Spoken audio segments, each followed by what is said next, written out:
Meu nome é Lohane Gonçalves, eu sou aluna de doutorado ali do Programa de Ecologia e Conservação da Unemate, campus de Nova Chavantina, né? E eu estou sob a orientação do professor Divino Vicente Silvério e com orientação dos professores Robson Borges de Lima e Ed Lenza de Oliveira. E esse resumo aqui foi escrito por mais alguns colaboradores, o Eduardo Marques e o Rafael Ferreira.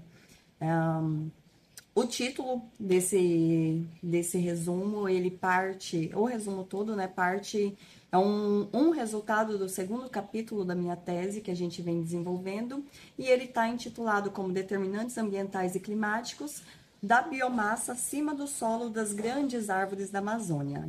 Então, a gente vem trazendo esse contexto teórico, mostrando a importância, né, que esse componente formado pelas grandes árvores da Amazônia, eles são fundamentais para a regulação de todo o funcionamento das florestas.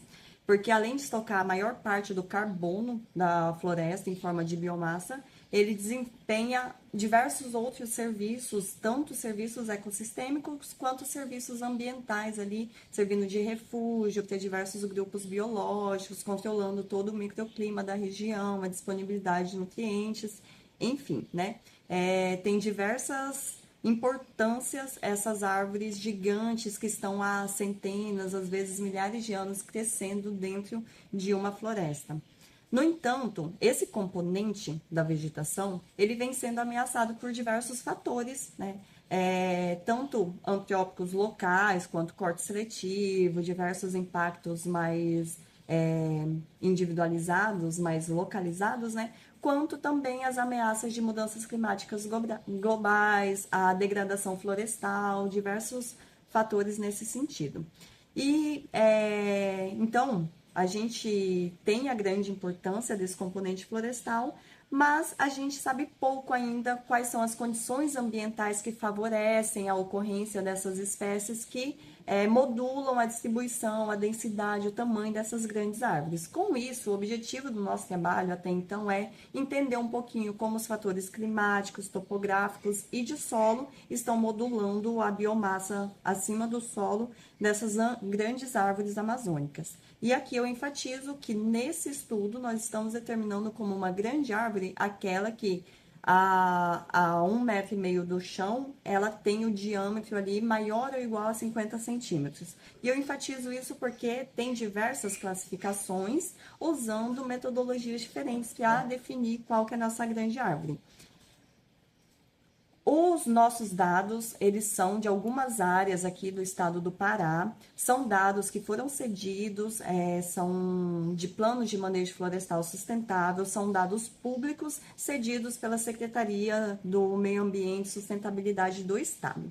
Com esses dados, nós temos informações de cada uma dessas árvores, identificação, diâmetro, altura e uma coordenada. Então, a gente tem o georreferenciamento de cada indivíduo. É um conjunto de dados muito rico que estamos tentando explorar um pouco. Então, nessas áreas que nós obtivemos os dados da vegetação, nós criamos parcelas ali de entre 40 e 50 hectares, parcelas virtuais, e conseguimos extrair quais são os indivíduos que ocorrem dentro de cada uma dessas parcelas. Então, nós temos dados de campo da vegetação e nós utilizamos dados de sensoriamento remoto e reanálises para olhar um pouquinho para esses componentes ambientais e tentar relacionar um pouco com as árvores. No total, nós conseguimos montar ali cerca de 241 parcelas, entre 40 e 50 hectares. Isso deu aproximadamente 20 mil hectares de área de estudo, né? A gente considera uma área bem extensa para produzir dados robustos. E estamos trabalhando com mais de 204 mil árvores acima de 50 centímetros. É um conjunto de dados muito rico. Então, para tentar entender um pouco essa relação entre a nossa resposta, que é a biomassa da vegetação, e os preditores ambientais, nós fizemos um modelo linear, onde a resposta era biomassa, em função de todos os nossos preditores, que foram argila no solo, altitude da parcela em relação ao nível do mar, o MCWD, que é uma medida de déficit hídrico da atmosfera, fósforo, pH do solo, precipitação ao ano, a precipitação do trimestre mais seco do ano, declividade do terreno, radiação solar, temperatura máxima e variação de temperatura. Então, nós pegamos, rodamos um modelo cheio com todos esses preditores, fizemos uma seleção de modelos usando o critério de seleção de informação de Acaic e selecionamos e usamos aqueles preditores no modelo final, aqueles preditores selecionados pelo AIC, né? Como resultado, nós tivemos ali que a biomassa média dessa vegetação, desse componente das grandes árvores amazônicas, tem a média de 160 megagramas por hectare, com uma variação ali de cerca de 80 megagramas, que é mais ou que é menos. O modelo selecionado conta com essas 8 variáveis, né? De clima, de solo, de topografia, foi um apanhado dos 3 componentes, e esse modelo ele explicou 32% da variação dos dados encontrados na biomassa, selecionando algumas relações positivas e algumas relações negativas.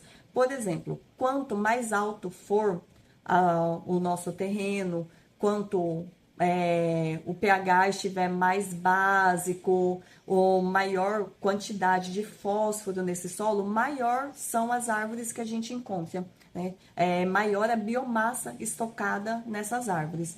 Da mesma forma não, desculpa, em relação inversa, quanto maior a deposição de argila no solo, quanto maior a temperatura máxima, quanto maior for a declividade desse terreno, menor vai ser a biomassa que a gente encontra nas nossas árvores, né?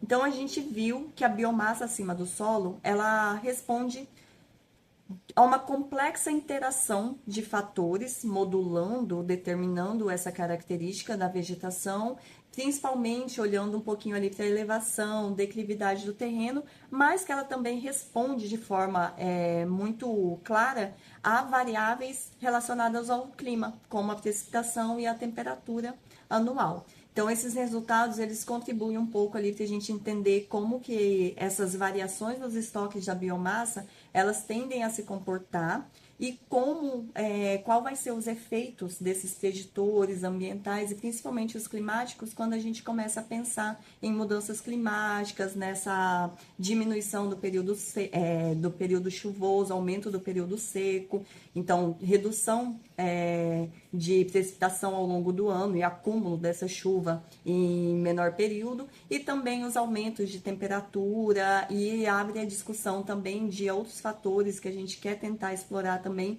como a frequência de incidência de raios, de velocidade do vento, atingindo diretamente essas árvores maiores da vegetação. Por fim, eu encerro agradecendo ao meu programa de pós-graduação, a CAPES pela bolsa e aos laboratórios, tanto aqui da Universidade Federal Rural da Amazônia, onde eu estou sediada, ao Laboratório de Ecologia e Transições lá no campus de Nova Chavantina e ao Laboratório de Manejo Florestal em Macapá, que estão dando suporte e estão contribuindo para o desenvolvimento dessa pesquisa. Obrigada, e eu abro para as considerações e dúvidas. Ok, Lohane, parabéns pela apresentação e parabéns pela rede que você está construindo, né, durante o seu trabalho. É interessante a gente conhecer novas instituições, conhecer novos pesquisadores, isso é fundamental, principalmente para a pós-graduação, né? São abrir portas, né, não só para você, mas para possivelmente outros e outras discentes que podem estar usufruindo disso aí. Muito legal o trabalho, bem completo. Só parabenizar a sua apresentação, não tem nenhum comentário. Se alguém tiver alguma consideração, fique à vontade de fazer. Enquanto as pessoas criam coragem, professor, é isso. Eu considero muito importante essa fase que eu estou de formação e criando vínculos e contribuindo. E isso fortalece o trabalho em si, mas também fortalece toda essa interação e é essa fase de formação, né? A gente agregar conhecimento aqui. Com certeza, eu acho que o papel da pós-graduação é estabelecer, né, essas redes, e isso faz a diferença, né, tanto para a pesquisadora, como para outros que estão vindo. Isso é fundamental nesse processo. Valeu, parabéns aí. Bom, não tendo nenhuma consideração, eu agradeço, parabéns, né, você pode parar o compartilhamento. Perfeito. Está em continuidade aqui. Obrigada. está